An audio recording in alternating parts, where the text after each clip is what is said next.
राष्ट्रीय अध्यक्ष जी हैं, अध्यक्षता तो कर रहे हैं त्रिपुरारी जी, लेकिन उनका अधिकार छीन के राष्ट्रीय अध्यक्ष को दे दूंगा कुछ देर के लिए और उनसे बात न सुनेंगे हम लोग, है ना। पतंजलि मिश्र जी को सुने, हम लोग ध्यानपूर्वक सुने और कोई आने वाला है।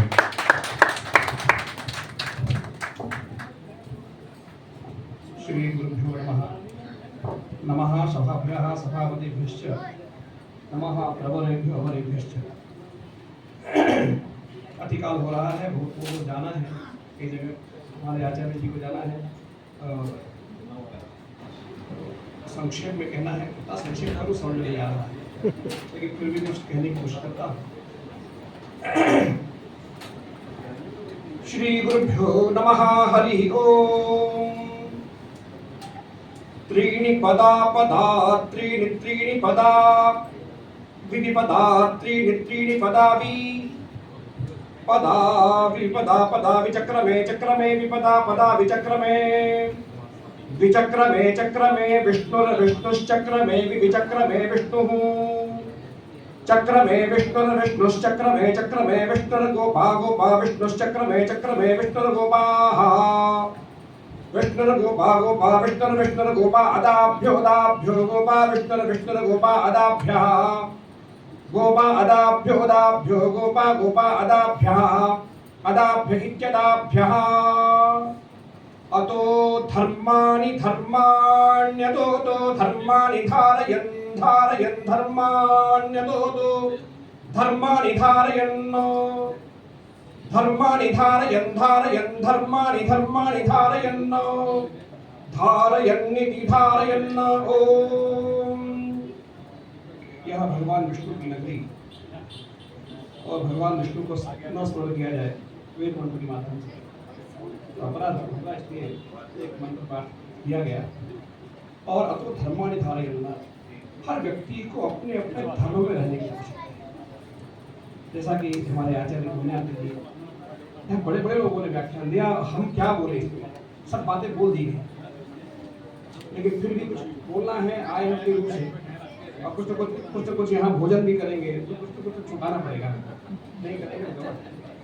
उस क्रम में कहना ये है,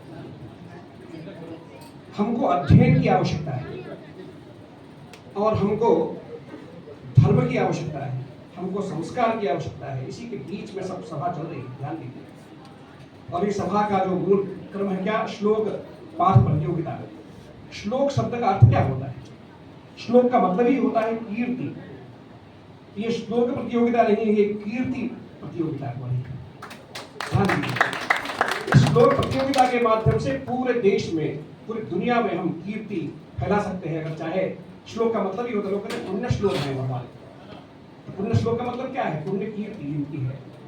तो ये श्लोक प्रतियोगिता नहीं, ये कीर्ति प्रतियोगिता हो रही है, ऐसा मानने की आवश्यकता है। उस क्रम में कुछ बच्चों की बड़ी बात कहे कि फिर कुछ बातें विचार प्रकट करें आचार्यों के चरणों में। कहना ये है, श्लोक प्रतियोगिता के बारे में बच्चों ने बड़ा अच्छा पाठ किया। और जैसा कि हमारे आचार्य पुण्यार्थ जी ने कहा कि किसको प्रथम किसको द्वितीय दिया जाए, आचार्य श्री कृष्ण शास्त्री जी ने भी कहा कि किसको प्रथम द्वितीय किया जाए। सबको प्रथम करने की आवश्यकता है, बिल्कुल करने की आवश्यकता है। लेकिन बच्चों से एक बात ये कहनी है कि श्लोक पाठ करते समय एक कुछ नियम होते हैं, उस नियम का ध्यान देना है। और बच्चे ध्यान दें, उनके अभिभावक ध्यान दें। जैसा कि आचार्यों ने कहा है, अगर अभिभावक ध्यान नहीं देंगे तो बच्चे कैसे कर पाएंगे? और वो नियम ये है, माधुर्य अक्षर व्यक्ति पदच्छेद सुस्वरः धैर्यं लय समर्थं च षडेते पाठका गुणाः। माधुर्य होना चाहिए पाठ करते समय। माधुर्यम अक्षर व्यक्ति, एक अक्षर समझ में आना चाहिए। माधुर्य अक्षर व्यक्ति पदच्छेदः, पद का पदच्छेद कहाँ हो रहा है ये समझ में आवे। माधुर्य अक्षर, और कहाँ करना कहाँ नहीं करना ये भी ध्यान देने की आवश्यकता है। हर जगह पदच्छेद नहीं करना, नहीं तो छंद भंग हो जाएगा। माधुर्य अक्षर व्यक्ति ही पदच्छेद सुस्वरः धैर्यम, धीरता से पाठ करना है। बच्चे सुन रहे हैं हमारी, क्योंकि हमको दिख नहीं रहा है ये लाइट होने के कारण, बच्चों के लिए विशेष करके कह रहा है। माधुर्य अक्षर व्यक्ति पदच्छेद सुस्वरः धैर्यम लय समर्थं च, और लय के साथ पाठ करने की आवश्यकता है। धैर्यम लय समर्थं च षडेते पाठका गुणाः, और कथनचित उल्टा किया, पाठका धमाह, अधम पाठ किसको कहते हैं, तो गीति, बहुत बिना मतलब का गाना, जहाँ गाने की जगह नहीं वहाँ गाना, गीति, शीघ्री, बहुत तेज तेज पाठ करना, हाँ ठीक नहीं, गीति शीघ्री, शिरः कंपी, माथा हिला हिला के पाठ करना नहीं, गीति शीघ्री शिरः कंपी तथा लिखित पाठका, जो नहीं लिखा वो पढ़ना और देख के पढ़ना वो भी ठीक नहीं है, तथा लिखित पाठका अनर्थज्ञोपकंठश्च, उसका अर्थ जानते हुए पाठ करने की आवश्यकता है, अर्थ बोलने की आवश्यकता नहीं है, बोल देने मात्र से अर्थ लग जाता है, हाँ अर्थ जानकर के पाठ करने के अनर्थज्ञोपकंठश्च षडेते पाठका धमाः, ये अधम पाठ के लक्षण है। एक तो ये बात है, इसको ध्यान में रख करके बच्चे हमारे पाठ सीखें। इसको बातें बहुत कहनी है और समय बहुत कम है। एक बात बताऊं, बहुत मजे की विद्यार्थियों के लिए, बड़े लोग भी सुन सकते हैं जो संस्कृत से जुड़े हुए नहीं है। एक अ 18 प्रकार से बोला जाता है, ध्यान दीजिए, एक अ जो है 18 प्रकार से बोला जाता है। 18 प्रकार के अ को आप मात्र जो है 10 प्रकार का अ आप मानुषी प्रयत्न से बोल सकते हैं। 10 प्रकार का अ आप मानुषी प्रयत्न से बोल सकते हैं, बाकी अ आपके बस का नहीं है, हमारे बस का नहीं है, क्योंकि अ जो है ये अक्षर ब्रह्म है ना, अक्षर है ये, अक्षर ब्रह्म परमम, तो अक्षर को पकड़ना, ब्रह्म को पकड़ना क्या हमारे बस का है? नहीं।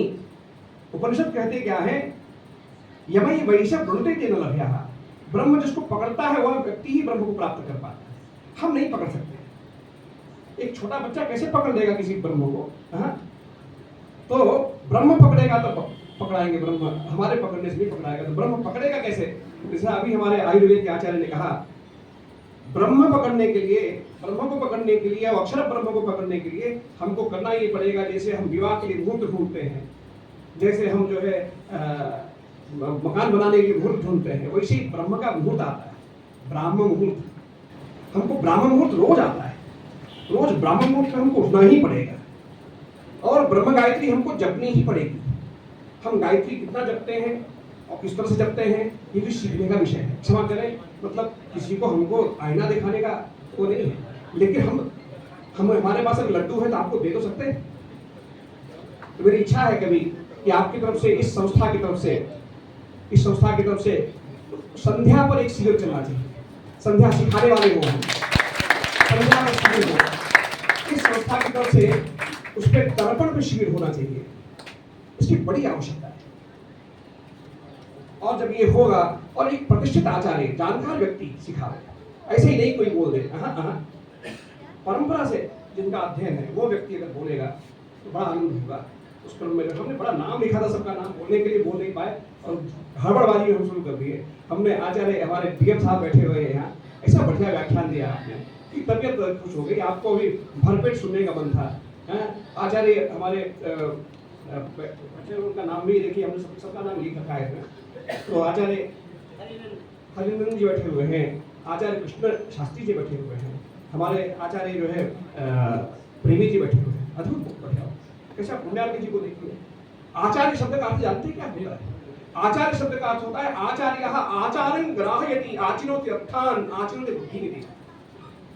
जो आचार में रहे, देख के लगता है कोई व्यक्ति आचार में बैठा हुआ है, देख के लगता है कोई व्यक्ति आचारवान बैठा हुआ है, देख के लगता है, देख करके लग जाए कि आप वकील हैं, देख करके लग जाए कि आप डॉक्टर हैं, देख के लग जाए कि आप ऑफिसर हैं, तब तो मजा है, तब तो ऑफिसर होने का आनंद है। और नहीं तो कैसा ऑफिसर, कैसा डॉक्टर, कैसा पंडित, पंडित को देख के लगे कि वेद का आदमी है। हाँ? क्योंकि जब आप एकदम उसमें जीते हैं, तेंदुलकर का मतलब होता है क्रिकेट और क्रिकेट का मतलब होता है तेंदुलकर, वैसे हमारा मतलब होना चाहिए, हम किस विषय के हैं ये मतलब होना चाहिए। जैसे हम सामने हमारे बैठे हुए, इनको नारद पुरस्कार शायद मिला हुआ है हमारे आचार्य जी को, हमने सुना, हम सबको देख रहा हूँ, मैं सबको ऑब्जर्व कर रहा हूँ, कितना सुंदर देख करके, कैसा सुंदर लिख रहे हैं, तब से कौन क्या बोल रहा है उसको बड़े बारीक तरीके से लिख रहे हैं। आपका भी अभिनंदन मैं करता हूँ सभी का। तो ये कहना ये है, इस पर जो है बड़ी आवश्यकता है। और आपको बताओ कहाँ गड़बड़ी हो रही है, संस्कार गड़बड़ कहाँ से होता है। हमारे सुशील जी आए हुए खरगोरा संस्कृत महाविद्यालय का भी देखा हमने उनको, हाथ उठाने ऊपर कहाँ बैठे हैं, हाँ ये व्याकरण के आचार्य है और ये आए हुए खरगोरा संस्कृत महाविद्यालय से। तो मैं ये कह रहा था, बैठे, मैं ये कह रहा था, देखिए है क्या आचार्य जी, थोड़ा समय ले रहा हूँ, 10 किलो चावल बाजार में आया, 5 किलो चावल जो है हमारे सतीश जी के यहाँ बनना शुरू हुआ, और 5 किलो चावल ऐसी जगह बन रहा है जहाँ की हत्या करके पैसा कमाया जा रहा है। अब प्रश्न हो कहाँ खाना पसंद करेंगे हम तो कहें हम सतीश जी का भोजन करेंगे, इनके यहाँ नहीं करेंगे। बोले क्यों? चावल में दोष नहीं होता है। किसी हरिजन के यहाँ भी अगर चावल हो रहा है तो हो रहा है, खेत में हो रहा है, आया बाजार में, और आया तो हम क्या जानते किसके घर में क्या हो रहा है। लेकिन वो चावल अशुद्ध नहीं है, क्योंकि परिश्रम कर दिया। जिस व्यक्ति ने परिश्रम किया वो चीज पवित्र हो गई। ध्यान दीजिएगा, दूषण होता है वृत्ति में। आप पैसा कैसे कमा रहे हैं? अगर आप पैसा आपका अशुद्ध है तो चावल भी अशुद्ध है। तो हाँ, ध्यान रखिए, हमको बहुत आवश्यकता है। यहीं से हम यहाँ से रुकना पड़ेगा। अन्न हमारे दूषित हो गए, हमको खाना पीना नहीं आता, हमारा शरीर है, मुझे खाने नहीं आता। एक आयुर्वेद का भी एक शिविर होना चाहिए, क्या खाना हमको, किस ऋतु में क्या खाना, कैसे रहना, हमको सिखाना पड़ेगा। हमारे जितने भी, जैसे अभी हमारे डीएम साहब ने बोला, ये हमारे समाज में बड़े योग्य लोग पड़े हुए हैं, और आवश्यकता है सतीश जी की, आवश्यकता है हमारे अध्यक्ष की, जो कि इस पूरे कार्यक्रम के जड़ में बैठे। ऐसे व्यक्ति की आवश्यकता है। आवश्यकता है हमारे आचार्य चंदन जी की, क्योंकि संयोजक नहीं होगा तो लोग, योजक तत्व दुर्लभ है, योजक जो है दुर्लभ होता है।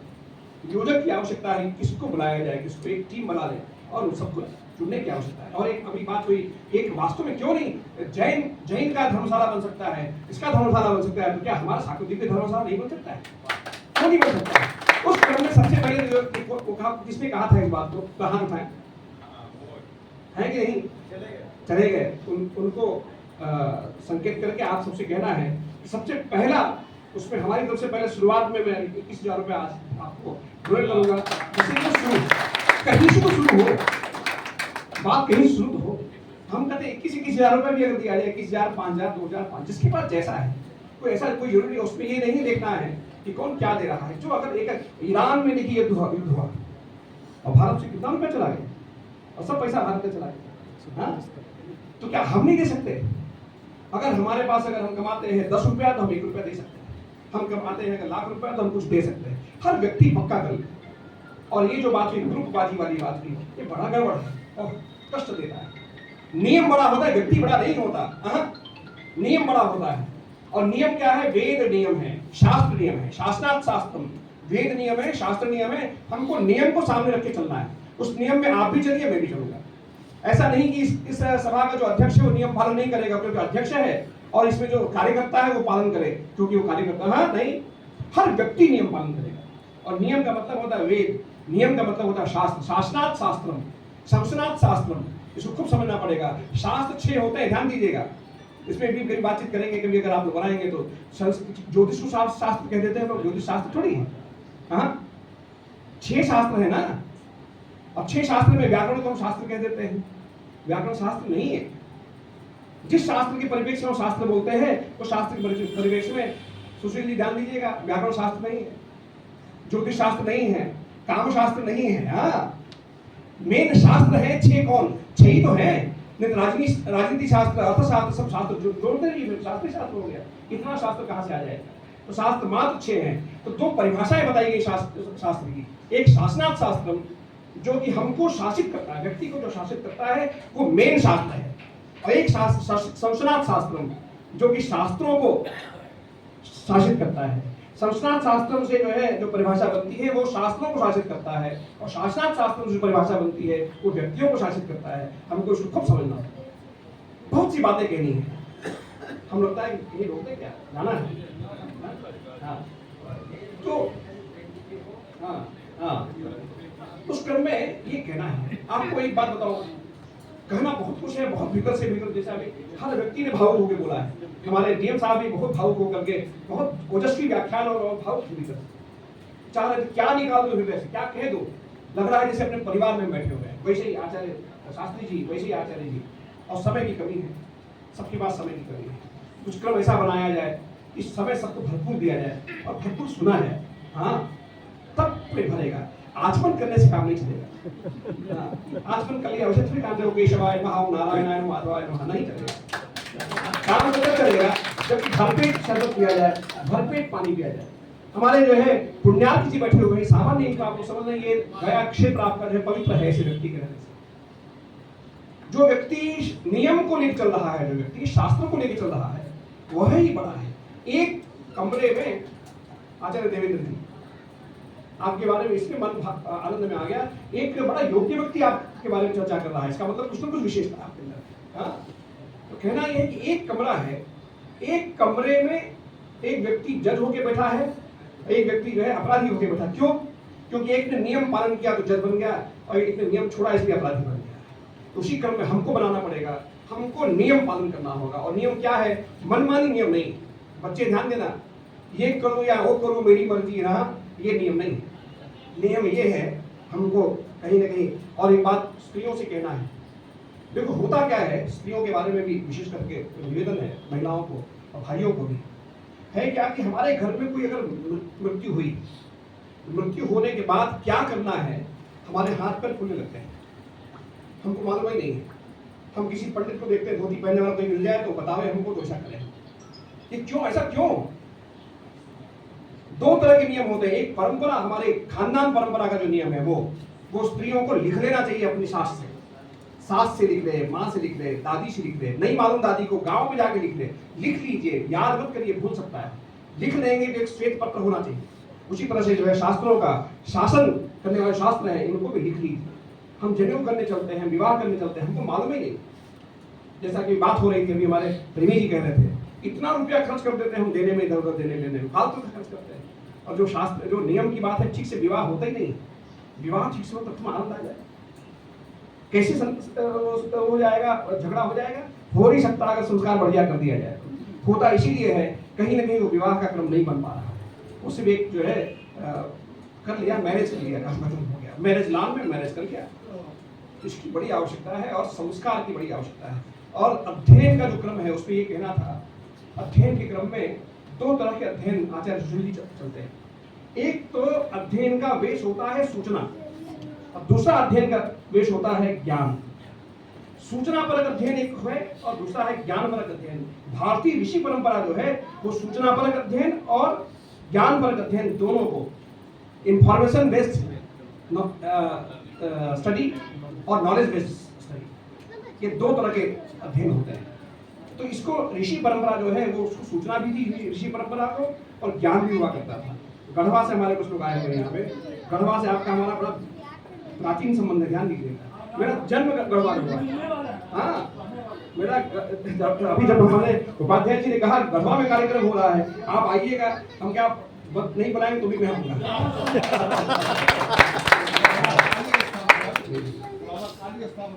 अरे क्या बात है, काली स्थान बहुत ही प्रसिद्ध है, वो बहुत प्रसिद्ध है। हाँ, अरे क्या बात है, अब मत बोलिए तो यहाँ आँख से आंसू बन जाएगा। बहुत सुंदर जगह, हमको उससे प्रिय कोई जगह नहीं। वहाँ जन्म हुआ है, जननी जन्मभूमिश्च स्वर्गादपि गरीयसी, तो गढ़वा तो आना ही आना है। तो दूसरी बात ये कहनी थी, अध्ययन का जो क्रम है, सूचना परक अध्ययन, और भारतीय परंपरा में सूचना भी ऋषि लोग जानते थे और अध्ययन भी जानते थे। कालांतर में क्या हुआ, सूचना का ठेका ले लिया विदेशियों ने, और विदेशियों ने क्या किया, उनके जो अध्ययन होते हैं सूचना परक होते हैं, और ज्ञान का ठेका ले लिया हमारे ऋषियों ने। ये सिर्फ ज्ञान के अध्यापक अध्ययन करना शुरू कर दिया, और कहने क्या लगे लोग, jack of all master of none, ऐसा करना शुरू कर दिया। जबकि होना क्या चाहिए, jack of all master of one, ये होने की आवश्यकता है। किसी एक विषय में हम में से सब व्यक्ति के पास कुछ तो कुछ गुण भगवान ने दिया है, किसी को नंगा नहीं भेजा है। हाँ, सब में कुछ तो कुछ विशेषता है। उस विशेषता को पहचानिए, अगर नहीं पहचान पाते ज्योतिषियों से मिलिए, ज्योतिषी बताएंगे कि आपके अंदर क्या विशेषता है, उसको पकड़ लीजिए, उसके हिसाब से चलने के शास्त्र पकड़िए ना।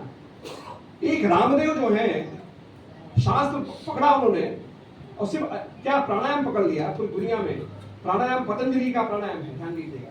रामदेव का प्राणायाम थोड़ी होता है, लेकिन जबरदस्ती हम लोगों ने रामदेव का प्राणायाम बना दिया। यहाँ पतंजलि खड़े हैं और प्राणायाम ले रामदेव का, ये ठीक नहीं। और मजे की बात यह है कि रामदेव का जो पतंजलि है हमसे पुराना नहीं है।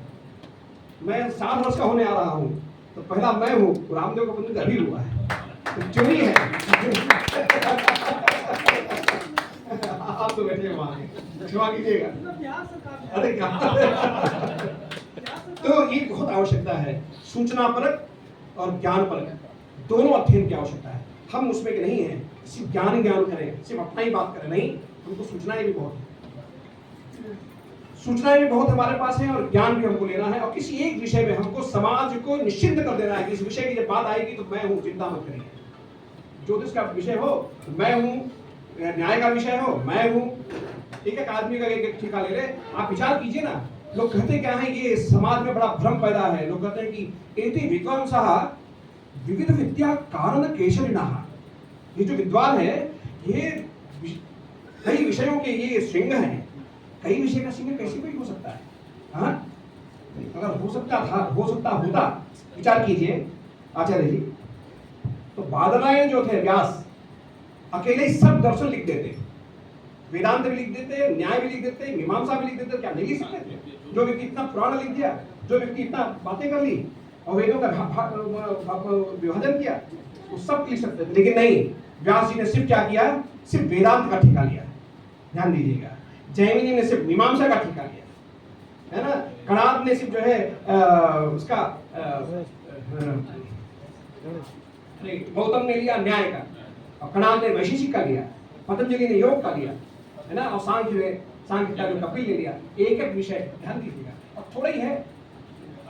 तो इस तरह का बहुत सी बातें हैं, और हम लोग फिर बोलेंगे और फिर बातचीत होगी। और इसका एक सेमिनार होना चाहिए, वर्कशॉप होना चाहिए, किसी एक विषय पर वर्कशॉप हो, और एक हफ्ते का वर्कशॉप हो, और एक्सपर्ट को बुलाइएगा। ध्यान देने की आवश्यकता है। एक्सपर्ट घर के आदमी को नहीं बुलाना है कि हमारे परिचित इसलिए बुलाना है, हाँ, नहीं बुलाना। पतंजलि को नहीं बुलाना है, क्योंकि परिचित है, परिचित से मतलब नहीं है। योग्य हो तो बुलाएंगे, योग्य हो तो बुलाएंगे। और एक हफ्ता जो है किसी एक विषय पर, फिर एक हफ्ता किसी एक विषय पर हो, और सब लोग बैठे हमारे। और दो तरह का क्रम हो, बड़े लोगों का अलग वर्कशॉप हो, और हमारे जो बच्चे हैं उनका अलग वर्कशॉप हो। गणेश पूजन कैसे होता है मालूम ही नहीं, घर में विवाह हो रहा है, क्या हो रहा है कुछ मालूम नहीं। हम ध्यान दीजिएगा, बहुत कष्ट का विषय है। मैं बोलूंगा तो आपको कैसा लगेगा पता नहीं। अगर 100 मुसलमान हैं तो 80 मुसलमानों को नमाज पढ़ने आता है, लेकिन 100 हिंदू हैं तो 80 हिंदुओं को संध्या करने नहीं आता। कितना बड़ा दुर्भाग्य है, विचार करें। 100 अगर हिंदू हैं, हम सागर दीदी की बात ना करें, हम हिंदू की बात करें, 100 हिंदू हैं, संध्या करने कितनों को आता है? संध्या कहते किसको, कितनों को आता है? नहीं आता। जबकि त्रिकाल संध्या की बात है, वहाँ 5 काल का नमाज पढ़ते हैं, हम त्रिकाल संध्या भी नहीं कर पाते। त्रिकाल छोड़िए, एक काल की संध्या नहीं कर पाते सुबह की, और हम बातें सिर्फ मंच से बोलते हैं। और जो क्रियावान सही में विद्वान, जो क्रियावान है वही विद्वान है। ध्यान दीजिएगा, उसकी बड़ी आवश्यकता, बड़ा भरास है भीतर। जैसे हमारे डीएम साहब को भरास था, जैसे हमारे आचार्य जी को भरास, सबको ये कष्ट का विषय है। लेकिन कहीं ना कहीं हमको आगे बढ़ना पड़ेगा। जैसा किसी एक व्यक्ति ने कहा, हाँ, वो जिन्होंने अभी मगही भाषा में व्याख्यान दिया, अभी दे रहे थे, कौन दे रहे थे, बहुत सुंदर बोला, हाँ, हिमांशु जी ने बहुत सुंदर बोला। इसकी बड़ी आवश्यकता है, कहीं ना कहीं हमको आगे आना पड़ेगा एक आदमी को, और कोई जिम्मेदारी ले लीजिए।